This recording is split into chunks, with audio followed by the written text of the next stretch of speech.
Feed my lambs. He saith to him again the second time, Simon, son of Jonas, lovest thou me? He saith unto him, Yea, Lord, thou knowest that I love thee.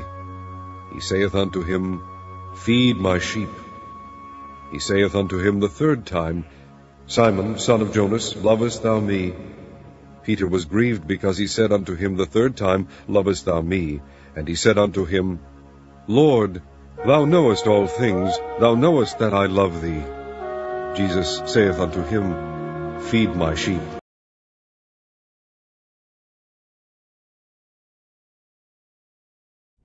First thing I want to point out is Genesis is a linear book. It follows a very linear progression of events from creation to the time of the Exodus.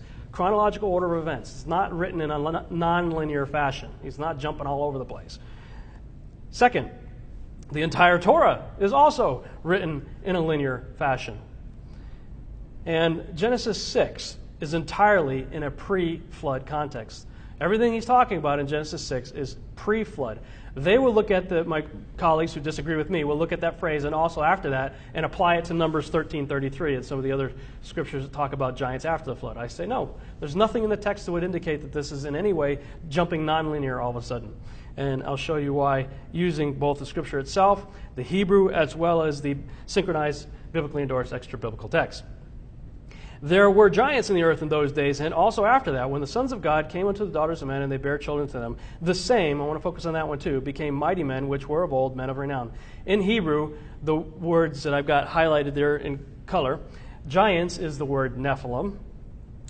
The word after that is interesting. It's akar, which means afterwards, after, following, subsequent. In other words, the next sequential order of events, the next thing that happened after.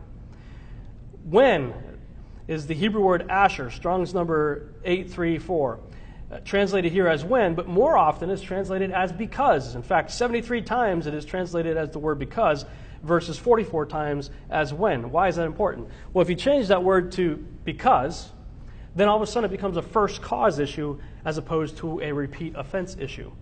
They will use that word when and also whenever and say, see, whenever they decide to have sex, they had produced Nephilim again and again and again and again, whenever they wanted to do it. And I say, no, it's a first cause issue, not a repeat offense issue. Now, mighty men is the Hebrew word Gaborim, which can sometimes mean giant, not always. It just simply means mighty man. A giant would certainly be a mighty man. Would you agree? But David's mighty men were also strong people, but they weren't Nephilim. They were busy killing Nephilim. So it's the same word. I believe you have to really take that word in context, how it's being used. Of old, where it says that the same became mighty men which were of old, that's the Hebrew word olam, Strong's number 5769. This word means the very distant past. It is translated elsewhere as everlasting 110 times and as forever 136 times. It's not as in old days like, a few hundred years ago. This is talking so far back we could barely remember it. And he says the same became those guys. All right? So he's written an extraordinary little book here called Interview with the Giant. I highly recommend you check it out. You can get it on lulu.com. Interview with the Giant. This is a quote from his book. He said, despite the loss of their physical bodies from dying in the flood, there is reason to believe that the giants, spirits, continue to exist. In this state, they were and are demonic entities. Like other sentient creatures, they have an eternal spirit at their essence. Therefore, the Nephilim and related tribes of giants never really ceased to exist. Only their physicality was lost. So if they're out there wandering around as disembodied spirits, they want a body back. Well, what if the creation of something God never intended to exist provides that opportunity? Because God created, Paul talks about that there's a spirit for man, there's a spirit for animals, there's a flesh for angels, a flesh for man, right? Paul talks about that. Well, God never created a provision for this. He never wanted it to exist. So what kind of spirit would enter that? I think it's a reasonable assumption to say the only spirit fit to enter that are the disembodied spirits that were corrupt to begin with. I believe that's plan B. Changing man's nature. This is a little nugget just recently read in Jubilees chapter 5. And their fathers, the watchers, were witnesses of they're the first generation Nephilim destruction. And after this, they were bound in the depths of the earth forever until the day of the great condemnation, when judgment is executed on all those who have corrupted their ways and their works before the Lord. And he destroyed all from their places, and there was not left one of them whom he judged not, according to all their wickedness. And he made for all his works a new and righteous nature, so that they should not sin in their whole nature forever, but should be all righteous, each in his kind always. Could this have been a preventative measure to prevent or to ensure that angels and humans could no longer breed via sex? I think so. And the translator of this particular edition of Jubilees, Joseph B. Lumpkin, has a little footnote on this. He says, as far as this author is aware, the recreation of man's nature is mentioned in no other book. This idea of human nature being altered as it existed before the flood is found nowhere else but in Jubilees. And I would disagree with him, because as I looked at that, I thought, okay, remember what I said? I need 2 witnesses before I can hang a truth on it. I looked at what he had to say right there, and I looked at that verse, and immediately Daniel 2:43 jumped into my head. And I'm just throwing this out there. Maybe this is confirmation of this idea that God changed man's nature such that angels and humans couldn't mate anymore, that there was a barrier put in place. Maybe that's why Plan B had to be instituted. Just putting it out there. Daniel 2:43. And whereas thou saw iron mixed with miry clay, they shall mingle themselves with the seed of men. Who's they? Who's this they mingling with men? The seed of men. But they shall not cleave one to another, even as iron is not mixed with clay. Cleave is a marriage term for 2 coming together and becoming one. We see that many times in Scripture, multiple confirmations of that. So I'm just throwing it out there. I'm thinking Daniel 2:43 may be a confirmation of what this is saying in Jubilees chapter 5. Pill, I didn't see anything. I see what people like David Barton might see.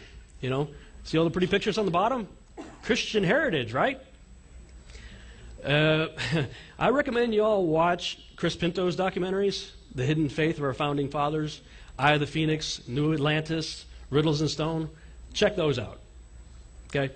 Yeah, the lower pictures are real pretty pictures, they're real nice, look like Christian heritage. But the further up you look into, as Tom Horn called it, the womb of Isis, the more sinister it gets.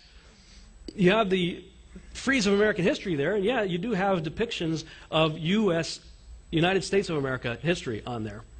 But as you keep looking, yeah, Tom showed this last night. You have the Aztec calendar stone. You're like, okay, you got Revolutionary War, Civil War, the Wright brothers' first flight. Aztec calendar stone? What? What is that? And then you keep looking up, and you get the 72 binding utility pentagrams surrounding the apotheosis of George Washington, where George is depicted as a god beside Neptune and Minerva and Vulcan and Mercury. And so I asked the lady that was our tour guide, I said, when was that painting done? She said 1865. And I thought, that sounds familiar. Isn't that the year Abraham Lincoln died? And she said, yeah. In fact, he was the first president to undergo what's called the lying in state ceremony. Remember what Tom talked about last night? About the presidents, when they die, they go to represent Osiris, and the new presidents come in to represent Horus. Well, when they physically die, they bring their body into the womb of Isis underneath the apotheosis and leave it there for a little while. And every president since Lincoln has done so, has gone through the lying in state ceremony. So you're like, oh, okay, that's really... Hello everybody out there. Coming to you today to make another video. So I guess you saw there with Rob and Tom Horn how they were talking about, the different... well, you saw the video. So... I agree with things that they say, and then I kind of have like a different interpretation on some of it too. But what I want to kind of talk about now is the spirit of Apollo and Osiris is basically Satan. I mean, that's what it is, right? And how it seems to be that same entity, Satan, which some people call Apollo and all that, is moving from person to person to person for a period of time, kind of like in the Old Testament, how the Spirit of God would come upon like Gideon or Samson or King Saul, or even King David, but it stayed with King David till he passed over. But it's almost like Satan is doing the same thing. The spirit of Satan is coming on to people, and that's what I kind of want to talk about and give my outlook on it. And I wanted to play those videos to show you, their research that they have done, because they could explain a little bit more of it better. But then now I'm going to go into it a little bit from my perspective. Okay, so let's start at, of course, Genesis 4. Genesis 6:4. There were giants in the earth in those days, and also after that, when the sons of God came into the daughters of men, and they bore children to them. The same became mighty men which were of old, men of renown. Okay, so we saw there where Rob was talking about how the word for old was for a long period of time in the past, right? So that's what started making me think, so these are the same type of spirits that were in the same type of spirits were in the old Greek gods, the Titans, right? And then they did basically, when the Nephilim and the children of the watchers and the giants became flesh, were these new spirits, or were these the actual entities possessing them, like coming into them, because they were spirits of old? And then the way he broke down that word, and I also looked it up here in my Strong's, it does say the of old, it says olam, however you say that, the vanishing point, time out of mind. So it's like so much time went by that they disappeared, right? But yet they came back again. Same thing is happening now. You see, these same spirits are being manifested like through technology or something like that into these times. Or I think the main one is Satan possessing men, but these other entities are coming back and possessing like other things, like the transhumanism thing, or half human, half man, like half machine, all that kind of stuff, right? And so they were out of time, time out of mind, from past or future, and it says eternity, ancient time, it does say eternal, forever, everlasting, more of old. So it's like they the beginning of the world. It says beginning of the world plus without end. Okay, so they were there for a period of time in flesh, but then their spirit, became like the demons, and then they went on and possessed again. Okay, Nimrod became a mighty one, right? Okay, so, and that's Genesis 10:8. Where it says, Genesis 10:8, and Cush begat Nimrod, and he became to be a mighty one on the earth. Okay, so that same mighty one is what's used in Genesis 6 for the mighty one, which is Gibborim, which is powerful, champion, chief, tyrant, warrior, giant, man, mighty, strong man. Okay, and what I I can see the giant, right? Because that's the fleshly form of it. And then afterwards they become demons. Well, that's a tyrant, right? That is taking possession. So here Nimrod has this tyrant Satan come into him and make him a Gibborim, a devil, a so-called giant, but it's Satan in him, because he becomes the first Antichrist, the first one world leader, you see. So this is Satan himself in Nimrod. Satan enters into Judas. Okay, so this is every time that some world leader comes up, that it's Judas necessarily isn't a world leader, but yet what he is like he's a strong player in the world. You see what I'm trying to say? He's not a world leader like he rules the world. He is a strong player in the world, and Satan uses him. And Luke 22:3 it says, "Then entered Satan into Judas, surname Mysteria." Okay, he entered into, and that's Satan literally doing it. And then John 3:27 says, "And after Satan entered into him." Then said Jesus unto him, that thou doest, do quickly. Okay, so Jesus knew that Satan was in him, of course. So you see that Satan enters key figures in time. Sometimes they're world leaders. Sometimes they're maybe not worldly known. Sometimes, like Judas, they weren't at the time, but now they are known by everybody. So we see what Satan's doing. He's taking world leaders and key figures in time and possessing them. Satan and his fallen angels control mighty kings and rulers of the earth. Okay, and I didn't put the verse with Daniel, but you see there where the angel speaking to Daniel, and he says, well, I was contending with the prince of Persia. Okay, so that's not either that's if it's the physical prince of Persia, then it's a fallen angel or Satan inside of him, or I look at it more like a spiritual sense, but it's still the same. It's like he's being possessed, but the spiritual war is going on. And we can see this in Ephesians 2:1-2, and you hath he quickened, who were dead in trespasses and sins, wherein in past you walked according to the course of this world, Satan, according to the prince of the power of the air, the spirit that now worketh in the children of disobedience. You see? And we said before, the world is Satan, literally. So according to the prince of the power of the air, the spirit that worketh in the children of disobedience, inside of them, possessing them. Ephesians 6:12, for we wrestle not against flesh and blood, but against principalities, powers, against rulers of darkness of this world, against spiritual wickedness in high places. So the possessed men of the darkness of this, the rulers of the darkness of this world, the possessed men, and the spiritual wickedness in high places, the fallen angels and the demons and the so-called aliens and stuff. Okay, I'm going to play Galatians 4:1-11, which speaks on this too, and I really like this verse a lot because this verse has all kinds of it speaks about nature worship. It talks about New Age worship. It talks about like worshiping the sun, the moon, and all, and the stars and all that. It also talks about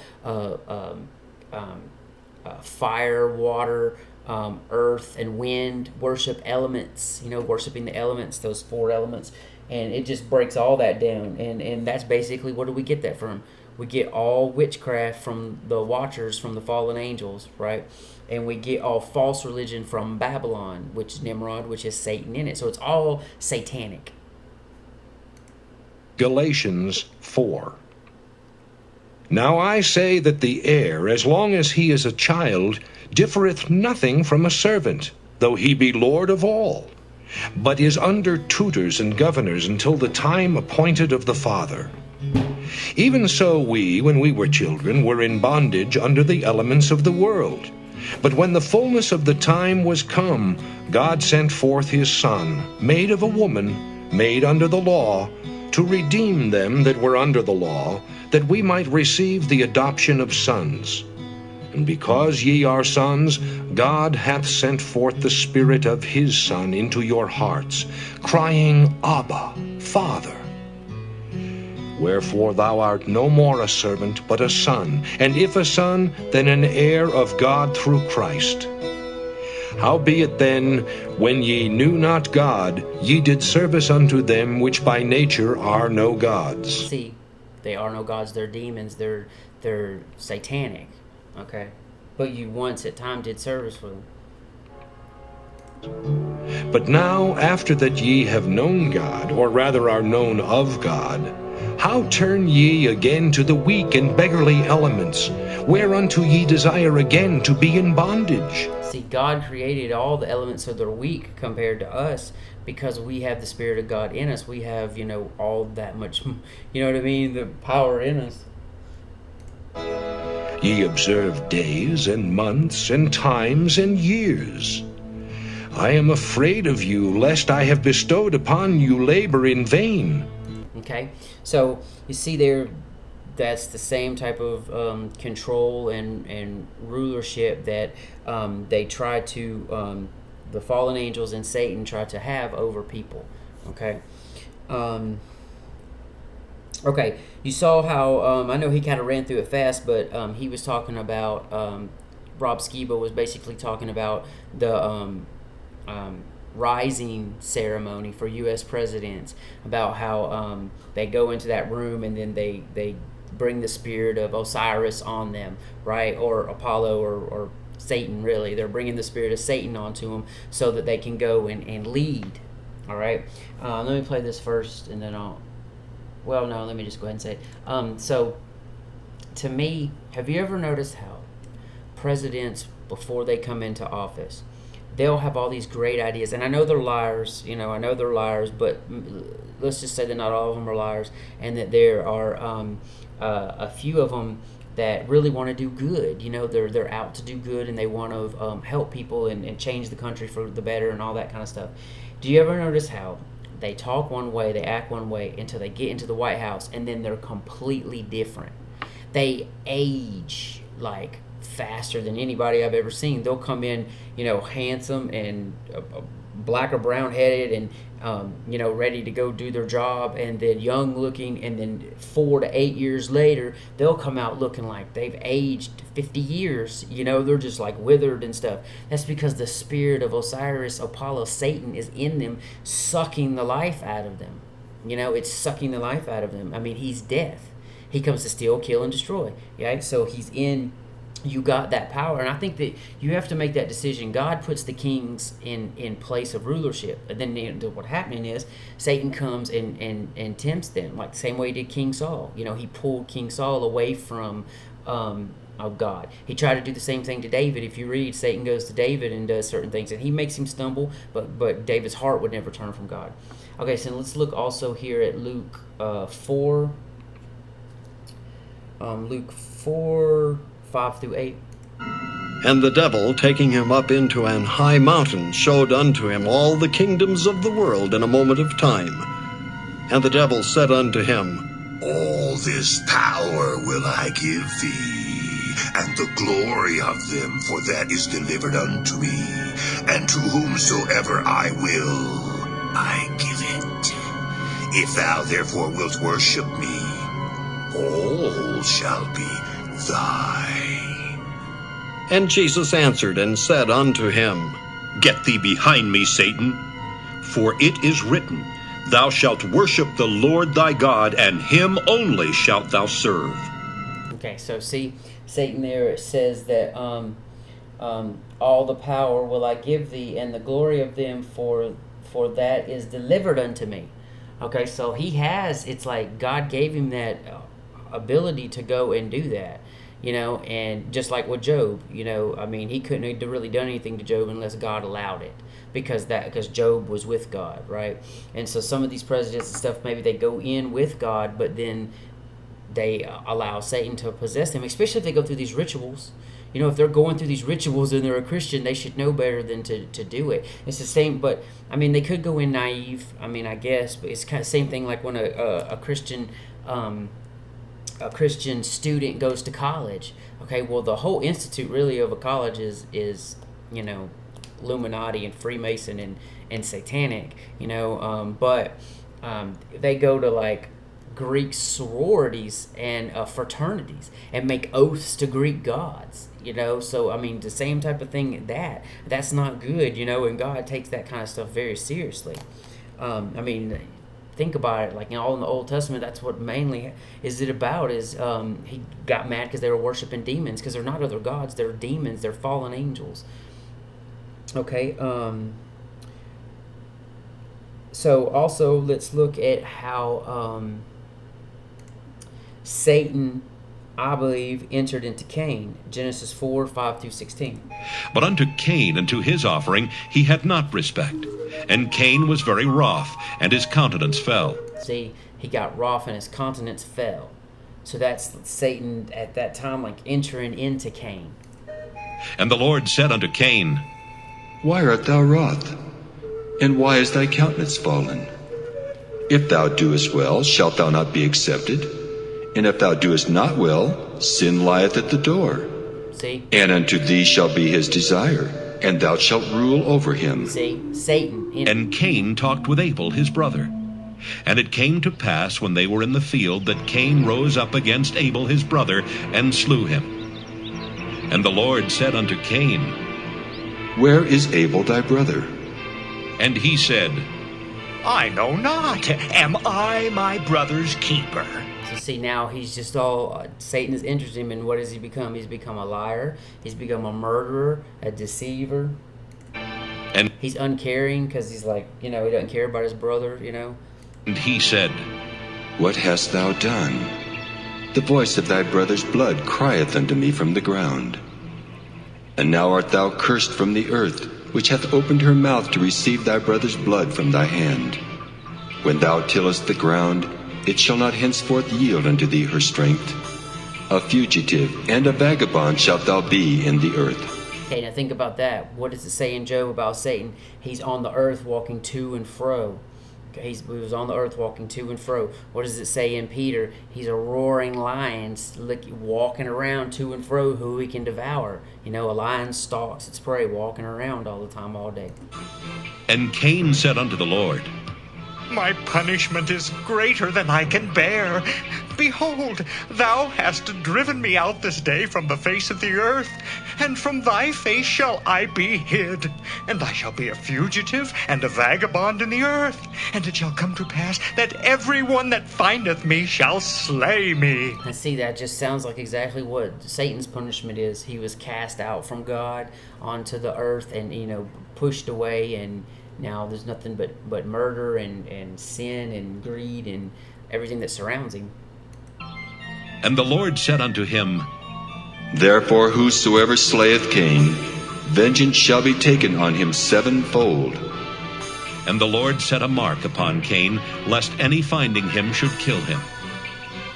And Cain went out from the presence of the Lord, and dwelt in the land of Nod on the east of Eden. Okay, so you see there, that to me completely shows that Satan was possessing Cain. And also, if you look at this right here in Jude, I'm going to play Jude 1, 6-13. It's interesting how I figured this out not too long ago about how Jude, when he's mentioning the angels and the people together, he's lumping all of it to show that this was fallen angel activity in the midst of all these things. And what's even going on now in the church and apostasy, fallen angels and demons and Satan have a whole lot of part in it. They're pushing it along. And the angels, which kept not their first estate, but left their own habitation, he hath reserved in everlasting chains under darkness, unto the judgment of the great day. Even as Sodom and Gomorrah and the cities about them in like manner, giving themselves over to fornication, and going after strange flesh, are set forth for an example, suffering the vengeance of eternal fire. Likewise also these filthy dreamers defile the flesh, despise dominion, and speak evil of dignities. Yet Michael the archangel, when contending with the devil, he disputed about the body of Moses, durst not bring against him a railing accusation, but said, The Lord rebuke thee. See, why do you think Satan wanted Moses' body? He either wanted it to possess or try to do something, with it, or set it up as an idol or something. He wanted it for some reason. Why did he want Moses' body? But these speak evil of those things which they know not. But what they know naturally, as brute beasts in those things they corrupt themselves. Woe unto them, for they have gone in the way of Cain, and ran greedily after the error of Balaam for reward, and perished in the gainsaying of Kore. These are spots in your feasts of charity, when they feast with you, feeding themselves without fear. Clouds they are without water, carried about of winds. Trees whose fruit withereth, without fruit, twice dead, plucked up by the roots. Raging waves of the sea, foaming out their own shame. Wandering stars, to whom is reserved the blackness of darkness forever. Okay, so wandering stars, fallen angels, right? Wandering stars, fallen angels. They left their first estate and came down, So, that's pretty obvious to me, and a lot of, a lot of different people kind of believe that they possessed men, to have sex with the women and stuff like that. So I don't know. I mean, we know that they can take on the form of humans and stuff like that, but also we see that Satan can possess. All right, and then this is the last part. Satan possesses the Antichrist. I mean, basically, it's the son of Satan, but it's really him possessing the Antichrist. The Antichrist spirit is Satan in him. And we're going to look at 2 Ephesians 2, 3 through 11.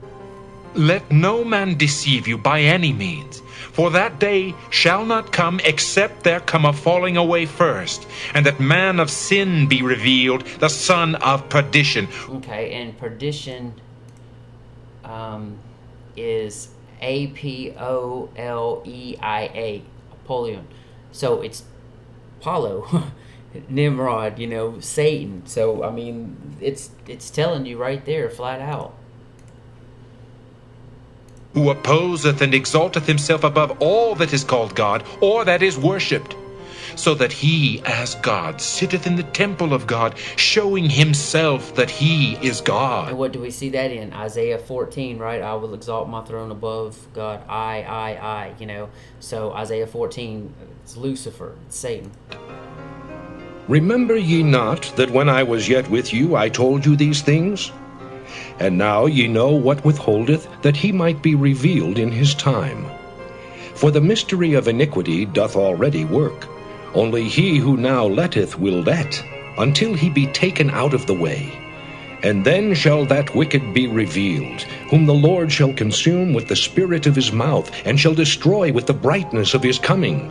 Even him whose coming is after the working of Satan, with all power and signs and lying wonders, and with all deceivableness of unrighteousness in them that perish, because they receive not the love of the truth, that they might be saved. And for this cause God shall send them strong delusion, that they should believe a lie.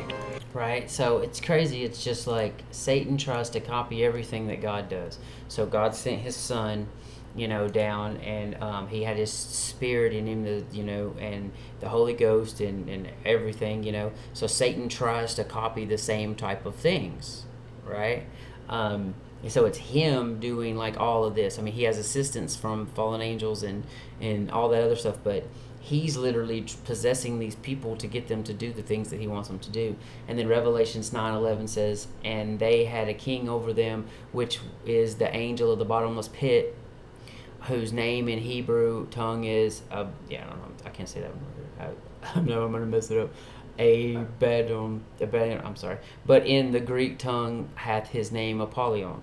So, we see it's the same thing, it's just in different languages, and it's interesting how Rob Skiba points out how, that it's just Nimrod. Gilgamesh is Nimrod, Osiris is Nimrod, Apollo's Nimrod.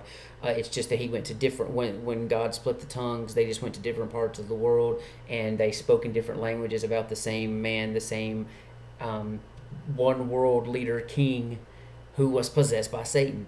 So it was basically Satan, in the person. Because physically, Satan is not here on the earth. That's what I believe. Saturn and all that kind of stuff is like, that's where Satan physically kind of is. He can't come to the earth.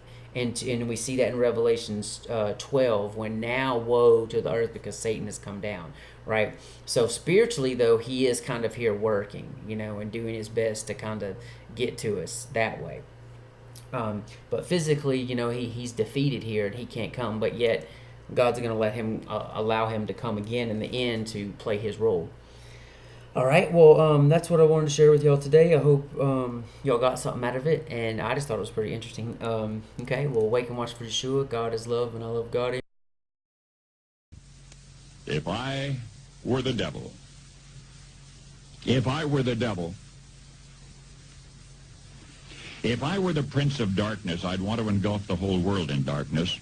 And I'd have a third of its real estate and 4/5 of its population, but I wouldn't be happy until I had seized the ripest apple on the tree, thee. So I'd set about, however necessary, to take over the United States. I'd subvert the churches first. I'd begin with a campaign of whispers. With the wisdom of a serpent, I would whisper to you as I whispered to Eve, do as you please. To the young, I would whisper that the Bible is a myth. I would convince them that man created God instead of the other way around. I would confide that what's bad is good and what's good is square. And the old I would teach to pray after me, Our Father, which art in Washington. And then I'd get organized. I'd educate authors in how to make lurid literature exciting so that anything else would appear dull and uninteresting. I'd threaten TV with dirtier movies and vice versa. I'd peddle narcotics to whom I could. I'd sell alcohol to ladies and gentlemen of distinction. I'd tranquilize the rest with pills. If I were the devil, I'd soon have families at war with themselves, churches at war with themselves, and nations at war with themselves, until each in its turn was consumed. And with promises of higher ratings, I'd have mesmerizing media fanning the flames. If I were the devil, I would encourage schools to refine young intellects, but neglect to discipline emotions. Just let those run wild. Until before you knew it, you'd have to have drug-sniffing dogs and metal detectors at every schoolhouse door. Within a decade, I'd have prisons overflowing. I'd have judges promoting pornography. Soon I could evict God from the courthouse, then from the schoolhouse, and then from the houses of Congress. And in his own churches, I would substitute psychology for religion and deify science. I would lure priests and pastors into misusing boys and girls and church money. If I were the devil, I'd make the symbol of Easter an egg and the symbol of Christmas a bottle. If I were the devil, I'd take from those who have and give to those who wanted until I had killed the incentive of the ambitious. And what'll you bet? I couldn't get whole states to promote gambling as the way to get rich. I would caution against extremes in hard work, in patriotism, in moral conduct. I would convince the young that marriage is old-fashioned, that swinging is more fun, that what you see on TV is the way to be. And thus I could undress you in public, and I could lure you into bed with diseases for which there is no cure. In other words, if I were the devil, I'd just keep right on doing what he's doing. Paul Harvey. Good day.